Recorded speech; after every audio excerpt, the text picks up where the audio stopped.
High myself Sarfaraz. আজকের বিষয় আমরা আলোচনা করব, বিষয় হলো যে এসএনএ ব্যবসায়িক জীবন এসিজিপি গ্রাম পঞ্চায়েতে বিরোধী রাজনৈতিক দলের সচিব সুবিধাভোগী তহবিল কি, এর সুবিধা কি।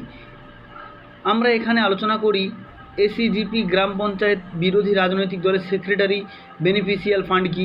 বিরোধী রাজনৈতিক দল মানে সেই দলগুলি সংশ্লিষ্ট গ্রাম পঞ্চায়েত, পর্যাপ্ত গ্রাম পঞ্চায়েতের সদস্য রয়েছে, প্রতিটি পঞ্চায়েতের বিভিন্ন রাজনৈতিক দল রয়েছে এবং তাদের সমর্থক এসিজিপি প্রকারের পছন্দের দুই পক্ষ দল হলো পরিপক্ক রাজনৈতিক দল, যার মানে রাজনৈতিক দলের অনেক বেশি গ্রাম পঞ্চায়েত সদস্য রয়েছে এবং অন্যান্য রাজনৈতিক দলগুলির গ্রাম পঞ্চায়েত সদস্যদের সমর্থন কম।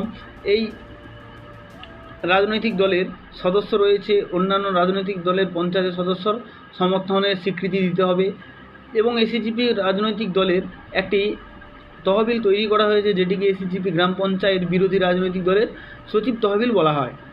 এসিজিপির কাজের উপর উল্লেখিত তহবিলের জন্য একটি বিশাল কমিশন দেবে। এই তহবিলের জন্য অনুমোদিত দুই ধরনের কমিশন, একটি হলো এসিজিপি মেম্বারশিপ কমিশন এবং অন্যটি হলো এসিজিপি মেম্বারশিপ আর্নিং কমিশন। এসিজিপি সদস্যতা কম এই ধরনের কমিশন হলো গ্রাম পঞ্চায়েতের ভিত্তিতে এসিজিপি সদস্যের মোট সংখ্যা এক ধরনের কমিশন। এটি প্রতিটি সদস্যদের আইডির 25 রুপি। ধরুন একটি গ্রাম পঞ্চায়েতে 1000 এসিজিপি সদস্য আইডি, তাহলে এসিজিপি পঞ্চায়েতের 2,50,000 টাকা হিসেবে গণনা করা হবে। অর্থাৎ ফান্ড প্রতি 14 মাসে 2,50,000 আয় করে।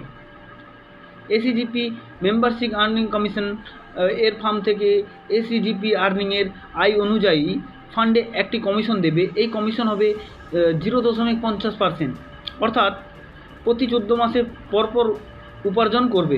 যদি একজন এসিজিপি 14 মাসে 50 লাখ আয় করে, এসিজিপি গ্রাম পঞ্চায়েতের বিরোধী রাজনৈতিক দল প্রতিটি এসিজিপি সদস্যের থেকে 7 লক্ষ টাকা উপার্জন করবে। প্রতি 14 মাসে মোট উপার্জন হবে 7.5 লক্ষ। তাহলে হবে এই ধরনের উপার্জন এসিজিপি সদস্যদের 14 মাসের মধ্যে ফার্ম থেকে উপার্জনের উপর নির্ভর করবে। সাধারণ শর্তাবলীটি কি? এই তহবিলের অর্থ কোনো প্রকার রাজনৈতিক দলের ক্যাম্পিংয়ে ব্যবহার করা হবে না, এই উন্নতির দ্বারা হবে। 2, এটি উল্লেখিত গ্রাম পঞ্চায়েতের জন্য স্থানীয় জনগণের জন্য যে কোনো সামাজিক পাবলিক সুবিধা ব্যবহার করবে। 3, এসিজিপি মেম্বারশিপ কমিশন এসিজিপি মেম্বারশিপ আইডিতে গণনা হবে, আবেদন আইডির সংখ্যা নয়। 4, এসিজিপি মেম্বারশিপ কমপক্ষে মেম্বারশিপ আইডির গণনা করার জন্য সংখ্যা হবে না, উপার্জনের সদস্য পদ উপার্জনের উপর নির্ভর করে যা সংশ্লিষ্ট থাকবে এসিজিপির অ্যাকাউন্টে জমা করা হবে। 5, এসিজিপি বলেছে যে শুধুমাত্র নিজ নিজ গ্রাম পঞ্চায়েতে সামাজিক উন্নয়নের জন্য ব্যবহার হবে। এসিজিপি বলবে 6, কমিশন সংক্রান্ত তহবিল শুধুমাত্র এসএনএ ব্যবসায়িক জীবন পানের অ্যাডভোকেট দ্বারা সমাধান করা হবে।